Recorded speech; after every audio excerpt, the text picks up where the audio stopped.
میں ایک حالت روزہ میں انہیلر کے استعمال کا مسئلہ آتا ہے. یہ کام کا مسئلہ ہے. انہیلر آپ کو پتا ہے کہ سانس کے مریض، دمے کے مریض ایک خاص انہیلر استعمال کرتے ہیں. آیت اللہ خامنئی یہ فرماتے ہیں کہ اگر روزے دار اس کے بغیر رہ سکتا ہو، یعنی اس کا دورانیہ ایسا ہو کہ اسے کبھی کبھار استعمال کرنے کی ضرورت ہے اور وہ روزے کا پورا پیریڈ اس کے بغیر گزارا کر سکتا ہے اپنا، کہ اس کو استعمال نہ کرے، تو انہوں نے کہا ضروری ہے کہ پھر استعمال نہ کرے اسے. لیکن اگر وہ اس کے بغیر رہ ہی نہیں سکتا تو حالت روزہ میں جب اتنی شدید اس کو ضرورت ہو کہ اس کے بغیر اب استعمال کے رہ نہیں سکتا، تو ٹھیک ہے وہ استعمال کر لے، گناہ کوئی نہیں، لیکن احتیاط واجب یہ کہ اس روزے کی قضا کرنی پڑے گی. اب احتیاط واجب، اب ان کے مقلدین جو سانس کے اس طرح کے مریض ہوں تو پہلے تو یہ دیکھیں اس کے بغیر رہ سکتے ہیں یا نہیں رہ سکتے. اگر اس کے بغیر رہ سکتے ہیں، برداشت کر سکتے ہیں، کوئی ایسا خطرہ نقصان نہیں ہے، تو وہ کہتے ہیں ٹھیک ہے پھر اس کے بغیر آپ رہیے اور روزے کو مکمل کریں. لیکن اگر وہ کہیں نہیں اس کے بغیر نہیں رہ سکتا، یہ ایسے رہ سکتا تھا لیکن ایسی صورتحال پیش آ گئی کہ اب نہیں رہ سکتا، دھول مٹی گئی، الرجک کوئی ریئیکشن ہوا، بہت زیادہ سانس ہو گیا، بہت زیادہ پریشانی کے اندر مبتلا ہو گیا، تو ٹھیک ہے وہ کہتے ہیں حالت ضرورت میں اس کو استعمال کر لو پھر، لیکن احتیاط واجب یہ کہ اس روزے کی قضا کرو. آپ پھر کہیں گے کہ پھر فائدہ کیا ہوا؟ تو فائدہ یہ ہوا کہ آپ کو گناہ نہیں ملا، یعنی اس روزے کو توڑنے کا گناہ آپ کے ذمہ نہیں ہے، لیکن یہ کہ اس روزے کی آپ کو بعد رمضان قضا کرنی پڑے گی. لیکن آیت اللہ سیستانی فرماتے ہیں، وہ فرماتے ہیں کہ کوئی بھی مایا چیز حلق سے اگر نیچے نہیں اتر رہی ہے، صرف گیس کی صورت میں، عام طور پہ یہ ہوتا ہے کہ جیسے ہی وہ اسپرے ہوتا ہے تو حلق میں اس کے کچھ تو پارٹیکلز وہاں جا کے بالکل حلق میں جا کے ڈپازٹ ہو جاتے ہیں، اور کچھ جو ہے کوئی بہت اچھے طریقے سے بھی انہیلر کو استعمال کر لے تب بھی سمجھیں کہ تقریباً 65 70 80% دوا تو ایک لحاظ سے ضائع ہی ہوتی ہے، 20% تقریباً اس کی سانس کی نالی میں جا کے اس کو آرام پہنچاتی ہے. اور اگر غلط طریقے سے استعمال کیا جائے تو اکثر زیادہ تر وہ چپک جاتی ہے حلق میں جا کر اور سانس کی نالی میں بہت ہی کم جا پاتی. لیکن آیت اللہ سیستانی فرماتے ہیں انہیلر کے استعمال میں کوئی حرج نہیں ہے اور حالت روزہ میں استعمال کیا جا سکتا ہے. تو آیت اللہ خامنئی کے مقلدین اس مسئلے میں آیت اللہ سیستانی کی طرف رجوع کر کے اپنے اس روزے کی قضا سے بچ سکتے ہیں اور حالات روزہ میں انہیلر کو استعمال کر سکتے ہیں. اچھا، اس میں صرف انہیلر ہی نہیں بلکہ اور بھی جو نیبولائزرز ہوتے ہیں وہ بھی استعمال کی جا سکتے ہیں، جس کے اندر اس طرح سے اگرچہ وہ کوئی لیکوڈ دوا ہی ویپورائز ہو کے وہ آ رہی ہوتی ہے، لیکن وہ گیس ٹائپ کی ایک صورت میں جسے کہا جائے، وہ لیکوڈ کی صورت میں نہیں. اسی وجہ سے عام نارمل طریقے سے اسٹیم انہیلیشن ہے، اسٹیم بھاپ لینا، یہ بھی حالت روزہ میں اس کی اجازت ہے، سوائے کہ اس طرح سے بھاپ لی جائے کہ وہ ڈراپس کی صورت میں حلق میں جا کر ٹپکنے لگے، تو پھر وہ جائز نہیں ہوگا حالت روزہ میں لینا. لیکن عام طور پر بہت سے نزلے وغیرہ کے مریض، سائنوسائٹس کے مریض، وہ اگر اسٹیم لینا چاہیں اور یہ والی صورتحال نہ ہو قطرے کی صورت میں حلق میں گرنے کی، تو پھر ان کو حالت روزہ میں اسٹیم لینے کی بھی اجازت ہے. تو بہرحال لیکن آیت اللہ خامنئی یہ فرماتے ہیں کہ استھما کے لیے جو یا ایزما کے لیے جو انہیلر وغیرہ استعمال ہوتا ہے اس میں احتیاط واجب کی بنا پر اس کو حالت روزہ میں استعمال اگر کیا تو ایک تو بلا ضرورت یعنی کوئی نقصان نہیں تھا پھر بھی استعمال کر لیا تو گناہ بھی ملے گا اور روزہ بھی باطل ہوگا. لیکن ضرورت میں استعمال کیا تو گناہ کوئی نہیں ہے لیکن روزہ باطل سمجھا جائے گا احتیاط واجب کی بنا پر، یہاں تک کہ یا اس مسئلے میں ان کے مقلدین آیت اللہ سیستانی کی طرف رجوع کر لیں. ایک اور اس میں کام آنے والا مسئلہ عام طور پر ہوتا ہے، وہ ہوتا ہے جو دل کے مریض ہوتے ہیں اور زبان کے نیچے ایک دوا رکھتے ہیں. حالت روزہ میں ان کا بھی ایک مسئلہ ہے کہ زبان کے نیچے والی دوائیں خالی دلی کی نہیں ہوتی بلکہ درد کو کم کرنے والی کچھ ادویات بھی ہوتی ہیں، وہ بھی زبان کے نیچے رکھی جاتی ہیں. اچھا، کچھ زبان کے نیچے یہاں سے یہ دوا ایبزارب ہو جاتی ہے اور خون کے اندر آ جاتی ہے، حلق سے کچھ نہیں اترا ہے، حلق سے کچھ نہیں اترا لیکن زبان کے نیچے سے ہی جذب ہو گئی دوا، تو کیا اس کو استعمال کی اجازت ہے؟ اور اسی طرح سے کچھ میں ٹیبلٹس نہیں ہوتی ہیں لیکن کچھ اسپریز آتے ہیں، سب لنگول اسپریز، کچھ ٹیبلٹس ہوتی ہیں سب لنگول یعنی زبان کے نیچے رکھنے والی، کچھ اسپریز ہوتے ہیں. تو کیا اجازت ہے کہ ہم ان اسپریز کو استعمال کرنے درد کم کرنے کے لیے، یا مثلاً جو ہے دل وغیرہ کے امراض کے لیے، خون کی نالیاں دل کی کھولنے کے لیے۔ اس میں بھی آیت اللہ خامنہ یہ فرماتے ہیں کہ احتیاط واجب کی بنا پر اگر ان ادویات کو زبان کے نیچے رکھنے والی کو بھی استعمال کیا تو احتیاط واجب یہ کہ روزہ باطل ہو جائے گا۔ اچھا، اب ظاہر ہے دل میں تکلیف اٹھ رہی ہے، درد اٹھ رہا ہے اور روزہ بھی ہے، تو ظاہر اگر نہیں استعمال کریں گے تو کوئی نقصان ہو سکتا ہے، تو ٹھیک ہے، وہ کہتے ہیں نقصان کی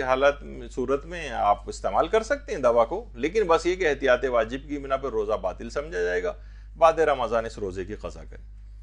لیکن آیت اللہ سیستانی کی طرف رجوع کر لیا جائے تو وہ فرماتے ہیں کہ اس طرح کی جو زبان کے نیچے رکھنے والی ادویات ہیں اور جو خون میں جذب ہو کر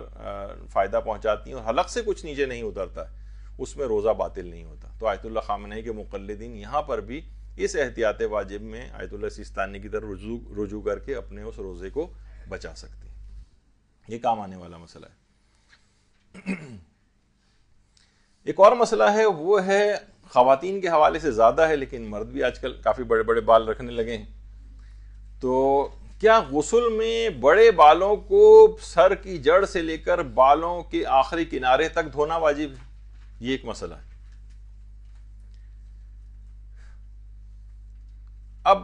بعض اوقات پانیوں کا بھی بڑا مسئلہ ہوتا ہے، بڑے بال ہیں، اس میں بہت زیادہ پانی استعمال ہوگا، مثلا پورے آخری سرے تک دھونے کے سلسلے میں، تو پانی ہو یا نہ ہو لیکن ہم اپنی شرعی ذمہ داری مثلا کسی کو پتہ کر رہی ہیں کہ واجب ہے یا واجب نہیں، تو اس مسئلے میں امام خمینی اور آیت اللہ خامنہ دونوں فرماتے ہیں کہ احتیاط واجب کی بنا پر بالکل سر کی جڑ جہاں سے بال اگ رہے ہیں وہاں سے لے کر اور بالوں کا بالکل انتہائی سرا، وہ جو چوٹی وغیرہ ہوتی ہے، اس کا آخری کنارے تک بالوں کو دھونا احتیاط واجب کی بنا پر ضروری ہے۔ یعنی اگر ایسا نہیں کیا اور اس احتیاط واجب کی مخالفت کی تو جو غسل ہے وہ بھی باطل ہو جائے گا۔ تو غسل میں یہ آخری کنارے تک اس کو دھویا جائے۔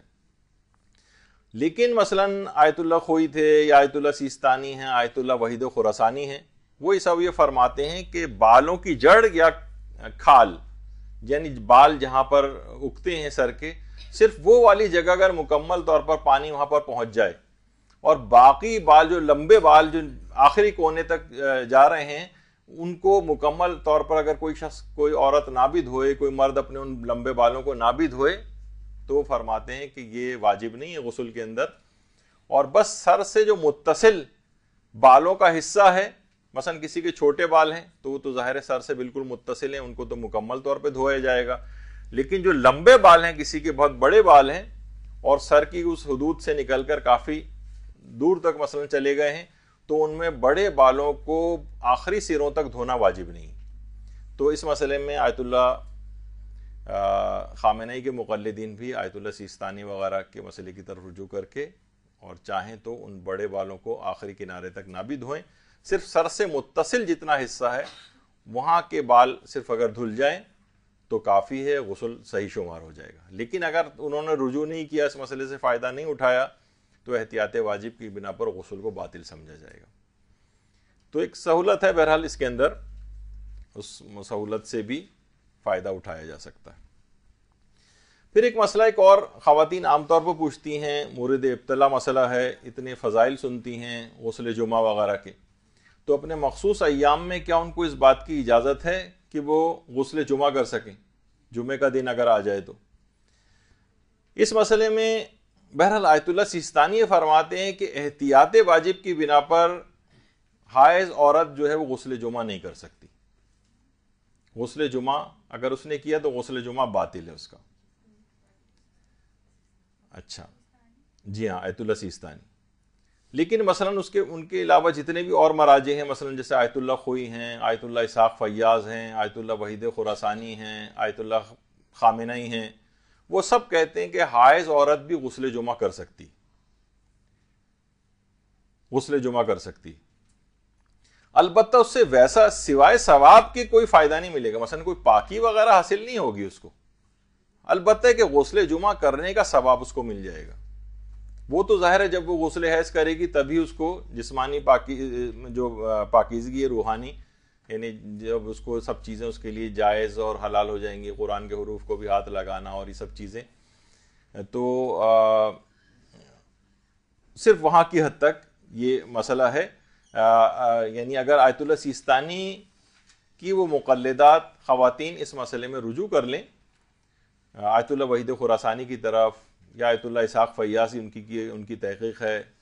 آیت اللہ خامنئی تو پہلے سے ہی مثلا اجازت دیتے ہیں، آیت اللہ خوئی بھی اجازت دیتے تھے. وہ کہتے تھے کہ غسل جمعہ کر سکتی ہے حائض عورت، اس کا ثواب لے سکتی. آیت اللہ سیستانی نے صرف احتیاط واجب لگا کر منع کیا. اچھا، اب ایک مسئلہ اور بھی ہے، اور یہ عام طور پہ دیکھیے پیش آ جاتا ہے شادی شدہ زندگی میں. مثلا حالت حیض میں بھی یعنی ایک وقت میں کئی غسل بھی واجب ہو سکتے ہیں. تو کیا ابھی تو ظاہر مخصوص ایام سے کافی دن چلیں گے، تو کیا وہ مثلا غسل جنابت کر سکتی ہے؟ تو اس میں یہ ہے کہ آغائے خوئی، آغائے سیستانی اور آیت اللہ زنجانی فرماتے ہیں کہ نہیں، پہلے تو مسئلہ بتا دوں آیت اللہ خامنئی کا اور امام خمینی کا. وہ فرماتے تھے کہ احتیاط واجب کی بنا پر مخصوص ایام میں غسل جنابت بھی نہیں کیا جا سکتا. لیکن آقا سیستانی ہیں یا آیت اللہ خوئی ہیں یا آیت اللہ شبیری زنجانی ہیں، فرماتے ہیں کر سکتی ہے. کم سے کم فائدہ یہ ہوگا کہ وہ غسل جنابت والا اس کے ذمے سے اتر جائے گا، اور جو مکروہ ہے بہت ساری چیزیں جیسے کھانا پینا وغیرہ، وہ بھی اس کے لیے جو ہے وہ کراہیت ختم ہو جائے گی. یعنی بس اس کے بعد جب وہ فائدہ اس کو اس لحاظ سے کچھ نہیں ملے گا، بس یہ فائدہ ملے گا اس کو کہ یعنی ظاہر ہے جب مکمل پاکیزگی حاصل ہوگی اور وہ اپنا غسل حیض انجام دے گی تو اس کے بعد ہی اسے پاکیزگی ملے گی. لیکن کم سے کم اس دوران ان دا مین ٹائم یہ فائدہ ہوگا کہ جنابت کی جو حالت تھی وہ اس پر سے رفع ہو جائے گی. یہ ایک عام طور پر پیش آتا ہے مسئلہ. اچھا، پھر اس طرح سے ایک اور چیز ہے، وہ ہے ڈرپ کا مسئلہ روزے کی حالت میں. کیونکہ امام خمینی یا آیت اللہ خامنئی دونوں فرماتے ہیں کہ احتیاط واجب کی بنا پر روزے دار شخص ڈرپ نہیں لگوا، یعنی گلوکوز وغیرہ کی ڈرپ جو ہوتی ہے وہ یا مثلا غذا کی کمی کو دور کرنے کے لیے ہو، یا کسی دوا کے طور پر ہو، یا طاقت پہنچانے کے لیے ہو، کوئی سی بھی نیت ہو. اس ڈرپ کی بہت ساری ٹائپس ہوتی ہیں، کیونکہ کبھی یہ غذا کی کمی پوری کرتی ہے، کبھی دوا کے طور پر ہوتی ہے، کبھی طاقت کو پہنچانے کے لیے ہوتی ہے.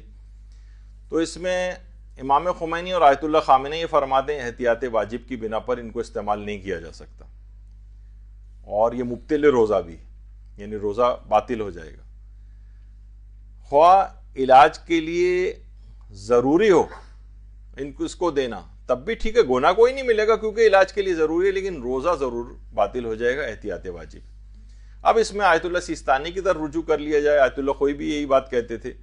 کہ نہیں، اس کو اجازت ہے، جائز ہے ان کے لیے اس کو استعمال کرنا حالت روزہ میں، چاہے دوا کے لیے ہو، چاہے غذائی کمی کو پورا کرنے کے لیے ہو،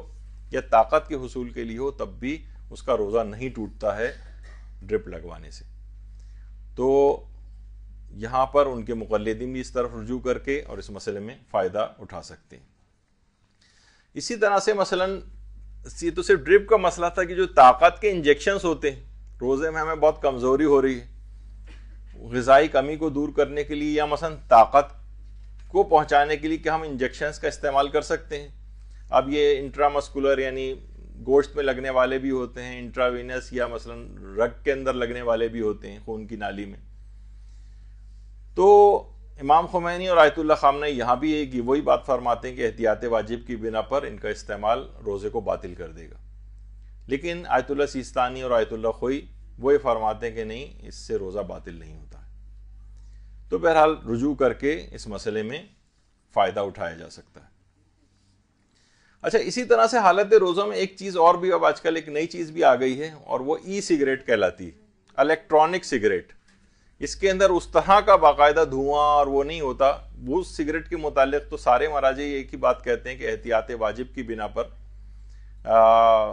اگر آپ نے اس سگریٹ کا دھواں انہیل کیا کسی روزے دار نے تو اس کا روزہ باطل ہو جائے گا، احتیاط واجب ہے. اب مسئلہ یہ پوچھا گیا کہ الیکٹرانک سگریٹ میں بظاہر ایسا کچھ نہیں ہوتا، کیسے پی سکتے ہیں؟ تو اس میں بھی جواب آیت اللہ سیستانی کی طرف صحیح یہی آیا کہ نہیں، احتیاط واجب کے طور پر بھی الیکٹرانک سگریٹ کا بھی استعمال جائز نہیں، اور یہ روزے کو باطل کر دے گی. تو بہرحال کوئی خاص فائدہ اس میں نہیں ہوا، ہاں البتہ کوئی اس مثلا کوئی ایڈکٹ ہے بالکل اور اس کے لیے بہت ودرول سمٹمس ہونے لگتے ہیں, بہت چڑچڑا ہو رہا ہے, بد مزاج ہو رہا ہے, نکوٹین کا کہ روزانہ اس کو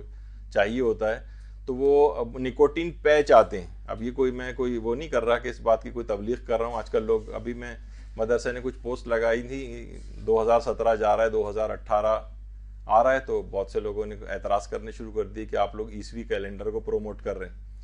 تو بعض اوقات کوئی چیز حل بھی بتایا جائے تو لوگ سوچتے ہیں کہ شاید ہم یہ چیزیں پروموٹ کر رہے ہیں, کہ اس کا آلٹرنیٹ بتا رہے ہیں. لیکن ایک شرعی ہمیں چیز بتانی ہے, صحت کے اعتبار سے تو ہر شخص اپنے طور پر اس کو دیکھے. نکوٹین پیچ آتے ہیں کہ وہ اگر کھال کے اوپر لگا لی جائیں تو نکوٹین کی جتنی مقدار عام طور پر سگریٹ وغیرہ سے جاتی ہے وہ خود ہی خون میں جذب ہو جائے,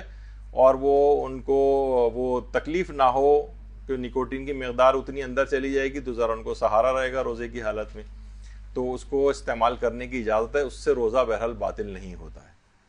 وہ لگا سکتے ہیں. لیکن الیکٹرانک سگریٹ کا استعمال احتیاط واجب کی بنا پر جائز نہیں ہے. یہ تو ہم نے لکھ کے ہی پوچھا تھا ان سے, لیکن اور مراجع کے لیے کوئی تحقیق خود سے کرنا چاہے تو لکھ کے ان سے دریافت کر لے کہ وہاں سے کیا جواب آتا ہے. تو بہرحال یہ کہ الیکٹرانک سگریٹ کی بھی اجازت نہیں ہے روزے کی حالت میں. اچھا, اب اور مثالیں اگر دیکھیں تو حج میں ایک مسئلہ آتا ہے, اور وہ ہے مردوں کے گنجا ہونے کا مسئلہ.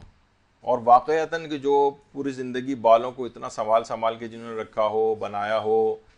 اور گھنٹوں جا کر اس کی سیٹنگ کرواتے ہوں, ان کے لیے حقیقتاً کتنا مشکل ہے ان بالوں کی قربانی دینا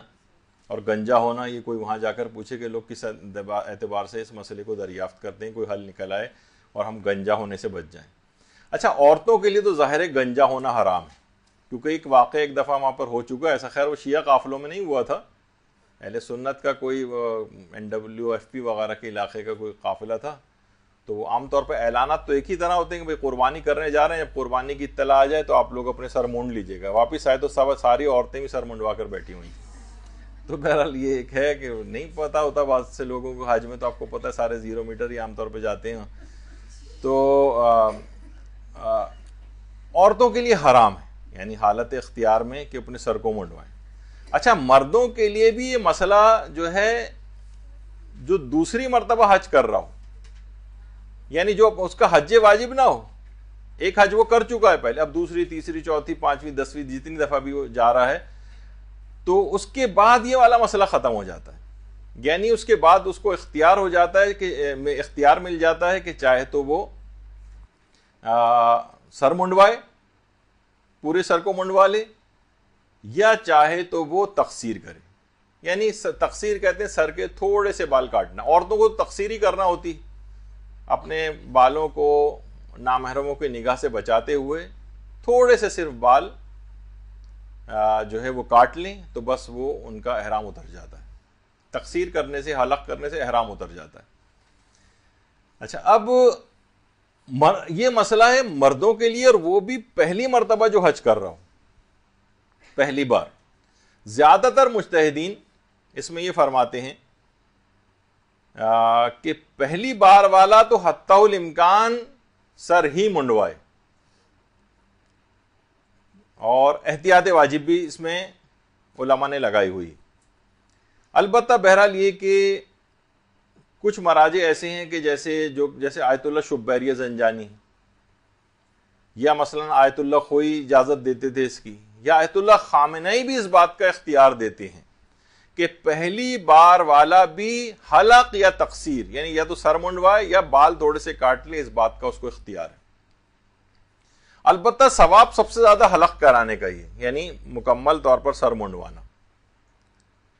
لیکن یہ کہ بہرحال آیت اللہ سیستانی نے اگر اس کو احتیاط اس میں لگائی ہے, تو اس میں آیت اللہ شبیریہ زنجانی اگر اس کے نگاہ میں فل عالم کے طور پر یہ ہوں تو ان کی طرف رجوع کر کے بھی اس سے بچا جا سکتا ہے. لیکن مشورہ یہی ہے کہ پہلی بار والا اپنی, وہ کیونکہ حج دیکھیے وہ تو اس کی تربیت بھی ایک ہو رہی ہے نا, پہلی دفعہ میں جا کر بھی اتنی سی بھی قربانی اپنے بالوں تک کی دینے کو تیار نہیں ہے, تو اس سے کیا توقع کی جائے گی کہ آئندہ کتنی قربانی اور دے گا. تو احتیاط واجب ہے, اور اس میں اگر ان کی طرف رجوع کر لیا جائے, اور رہبر معظم تو پہلے سے اس کا اختیار دیتے ہیں, اور اس کے علاوہ آیت اللہ خوئی بھی اس کا اختیار دیتے تھے کہ یہ والا اختیار پہلی دفعہ والے کو بھی ہے. کہ چاہے تو حلق کرا یا تقصیر. لیکن ان کے علاوہ ایک زیادہ اچھی بڑی تعداد ہے جو احتیاط لگا کر کہتے ہیں کہ پہلی دفعہ والا جس کا پہلا حج ہے وہ حتی الامکان حلق ہی کروائے، یعنی گنجا ہی ہو. تو بہرحال جو رجوع وغیرہ کے جو مسئلے ہیں. اچھا، ایک اور مسئلہ اس میں بڑا دلچسپ بعض اوقات پیش آ جاتا ہے، وہ ہے کیونکہ دیکھیے جو 10 ذی الحج یعنی جو کہ قربانی والا جو دن ہوتا ہے، تو قربانی کی جب اطلاع آ جاتی ہے یا قربانی وہ کر لیتا ہے تو پھر حلق یا تقصیر کا مرحلہ آتا ہے. حلق یا تقصیر، اور یہ 10ویں دن کا واجب ہے کہ جب آپ کی قربانی ہو جائے تو آپ سر کو منڈوائیں یا بالوں کو تھوڑا سا کاٹیں، تو پھر آپ کا احرام اترے گا. اچھا، اب مسئلہ یہ ہوتا ہے کہ کبھی کبھی اتنی زیادہ اس میں تاخیر ہو جاتی ہے کہ پورا دن گزر گیا. وہ مثلا اب تو کاروانوں میں یہ سسٹم چل پڑے نا، سارے حاجیوں، عورتیں تو خیر جاتی نہیں ہیں، ان کی طرف سے مرد جا کر قربانی کرتے ہیں، ان کو اطلاع آئی نہیں رہی. ظاہر ہے 200 300 افراد کے کاروان ہیں، ان کے لیے جانوروں کو تلاش کرنا اور بارگیننگ کرنا، ان سب کو ذبح کرنا، پھر کاروان نمبر فون کے ذریعے، فون کیونکہ آ گئے ہیں فون کے ذریعے اطلاع کر دی جاتی ہے کہ فلاں فلاں کاروان نمبر کیا ہو گئی ہے قربانی، اب یہ چاہیں تو حلق اور تقصیر کروا کے احرام اتار دیں. تو فوراً لوگ بھاگتے ہیں. اس کے بعد نائیوں وائیوں کی تلاش ہوتی ہے مردوں کو، عورتیں اپنے خیموں میں ہی تقصیر کر لیتی ہیں اور اس کے بعد ان کا احرام کی پابندیاں ان پر سے ہٹ جاتی ہیں. کچھ باقی رہتی ہیں، زیادہ تر پابندیاں ختم ہو جاتی ہیں. لیکن اب اس میں ایک مسئلہ جو آتا ہے کہ بعض اوقات 10 ذی الحج کا دن گزر گیا اور رات ہو گئی اور مینا میں یا تو قربانی ہو نہیں سکی یا قربانی کی اطلاع نہیں آئی.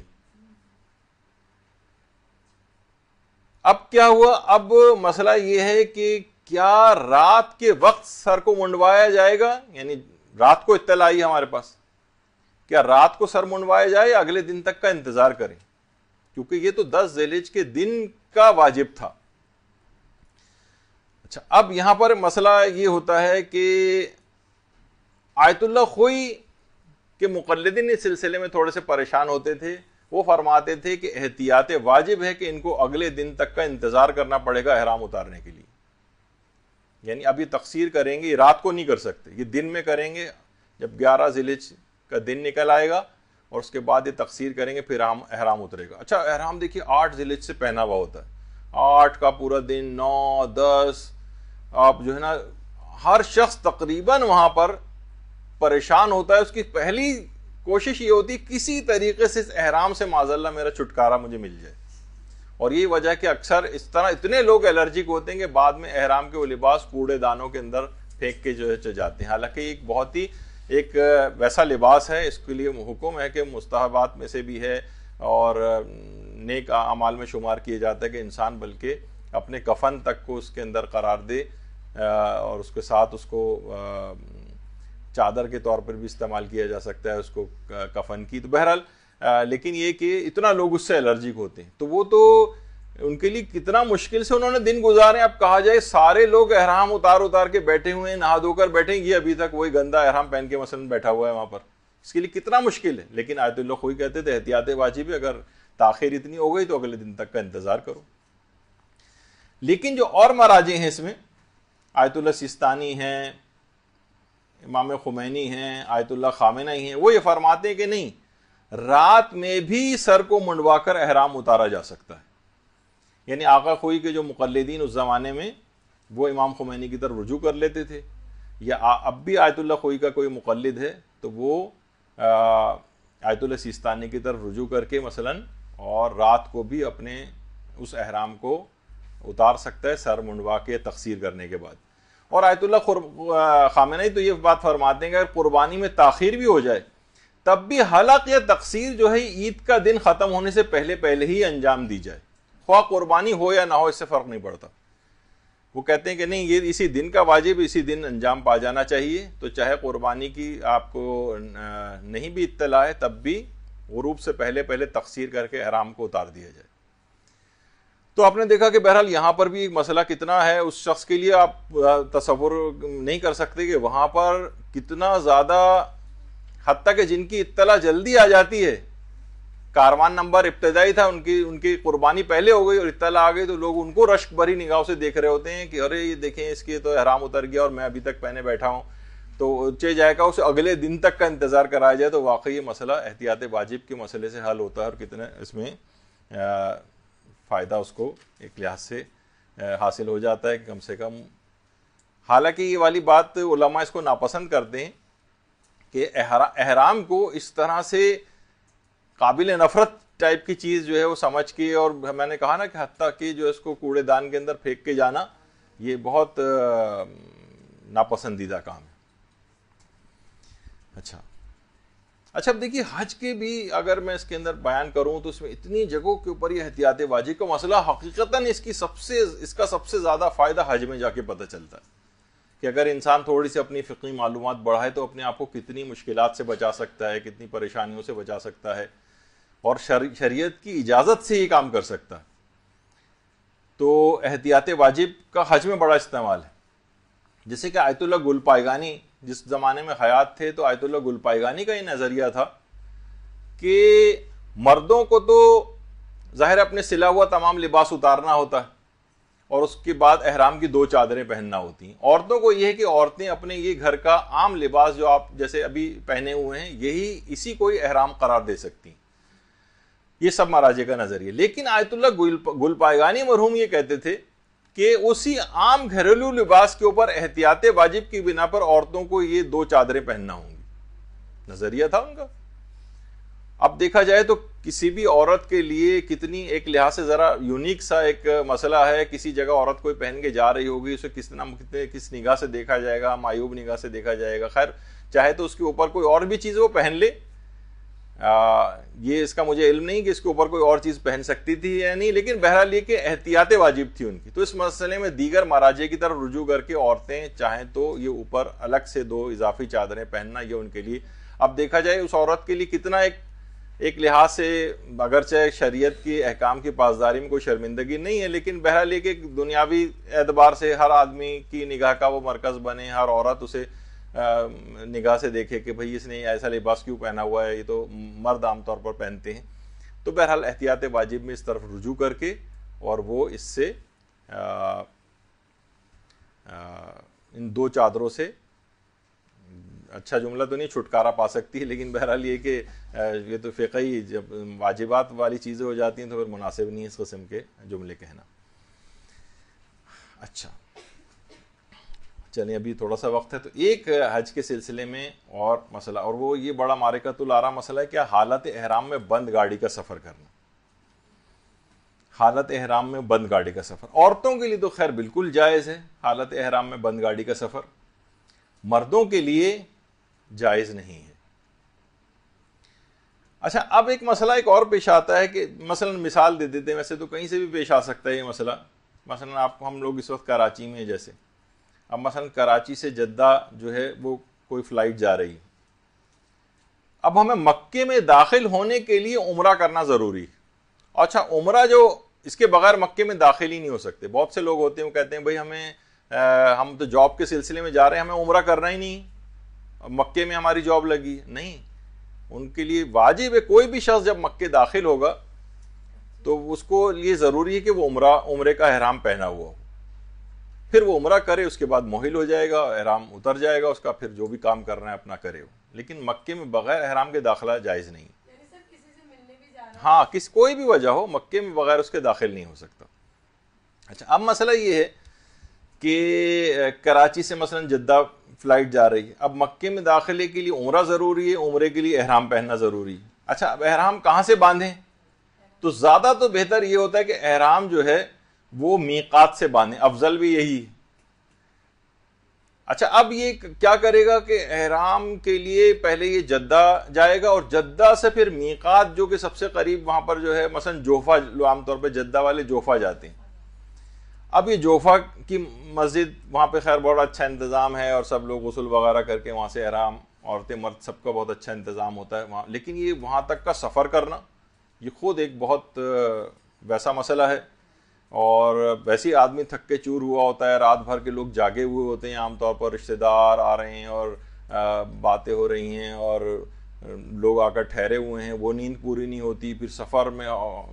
ایئرپورٹ پہ کتنے گھنٹوں پہلے بلا لیا جاتا ہے، بہرحال تھک کے انسان چور ہوتا ہے، پھر وہاں پہنچے، پھر وہاں بہت کاروائیاں ہوتی ہیں جدہ ایئرپورٹ پہ، پھر وہاں سے پھر وہ جوفا کے لیے بسیں روانہ ہوں گی، پھر وہاں پر کئی گھنٹے لگیں گے، اس کے بعد پھر وہاں سے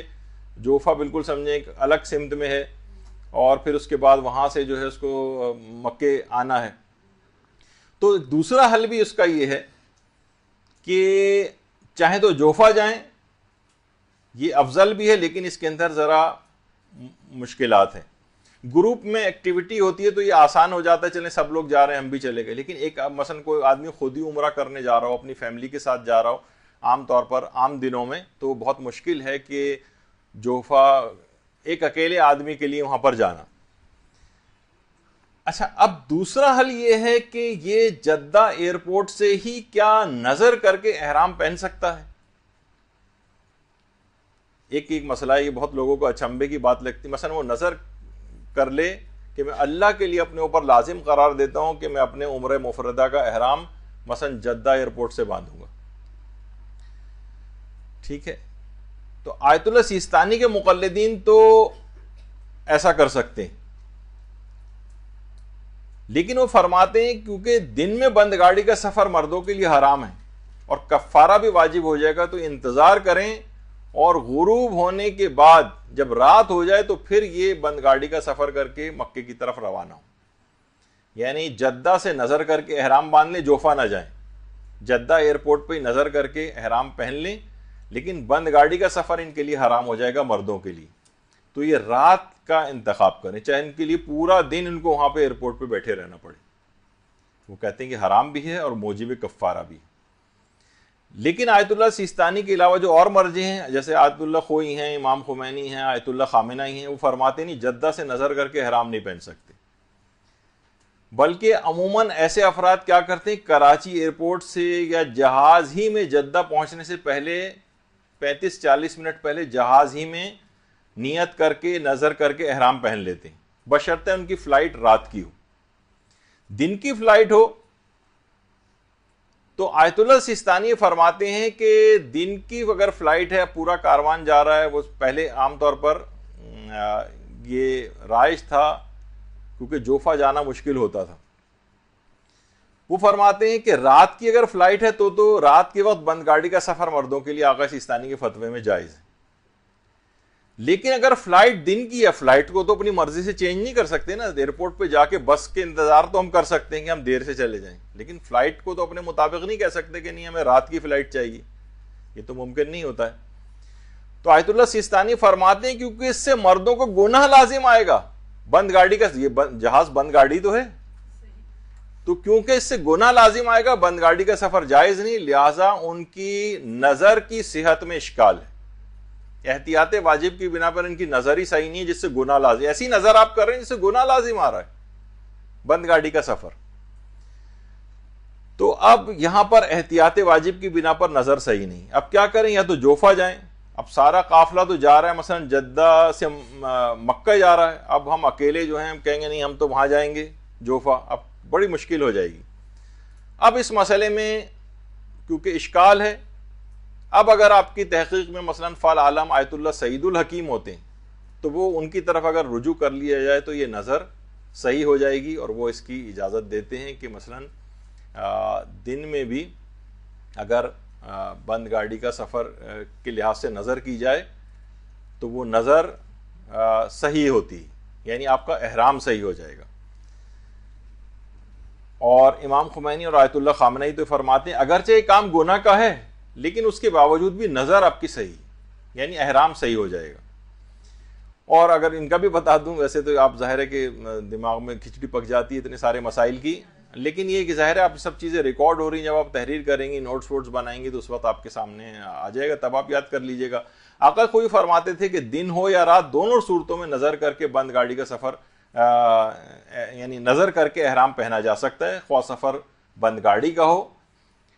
البتہ بعد میں اس بند گاڑی کے سفر کا کفارہ یعنی بکرا جو ہے اپنی جان سے جائے گا،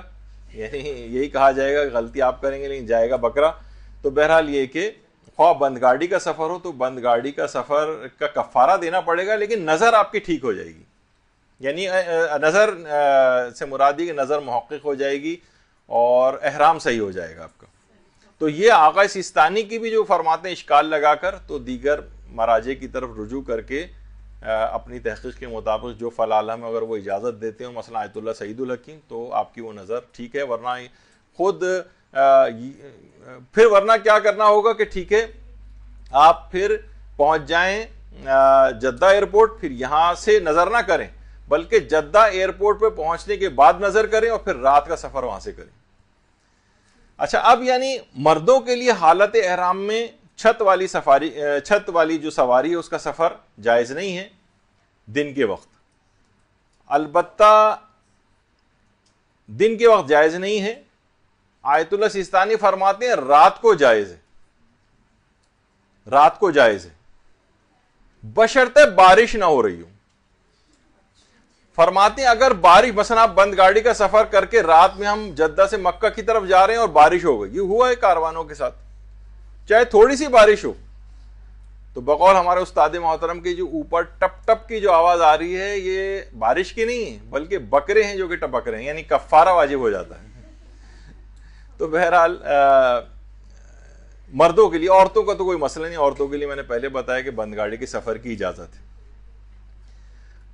اچھا، آقا خوئی فرماتے تھے کہ چاہے دن ہو یا رات، دونوں صورتوں میں بند گاڑی کا سفر جائز نہیں، اور فتویٰ ہے۔ تو ان کے مقلدین کو تو لا محالہ سب سے زیادہ جو کفارے عام طور پر حج یا عمرے کے اندر ہوتے ہیں وہ آیت اللہ خوئی کے مقلدین کو ہوتے ہیں، کیونکہ وہ بند گاڑی کا سفر جہاں جہاں آئے گا اس احرام میں ایک کفارہ ہو جائے گا ان کے لیے۔ امام خمینی کے نزدیک جو تھا وہ رات کو بند گاڑی کا سفر جو ہے وہ اجازت دیتے تھے، آیت اللہ سیستانی کی طرح سے بارش وارش کا ان کا مسئلہ نہیں تھا، اور آیت اللہ خامنہئی خلاف احتیاط قرار دیتے ہیں۔ بہرحال اگر آیت اللہ سیستانی کی طرف رجوع کر لیا جائے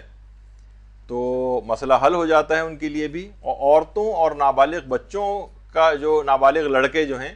ان کے لیے بہرحال بند گاڑی کا سفر جائز ہے۔ بس اسی سلسلے میں ایک مسئلہ اور بیان کر دیا جائے، وہ ہوتا ہے عام طور پر جدید مکہ۔ مکہ بہت بڑا ہو گیا ہے، مکہ قدیم، دیکھیں پہلے جیسے کہا جاتا ہے کہ جو مسجد نبوی کسی نے دیکھی ہے، جو اس وقت موجودہ اس کی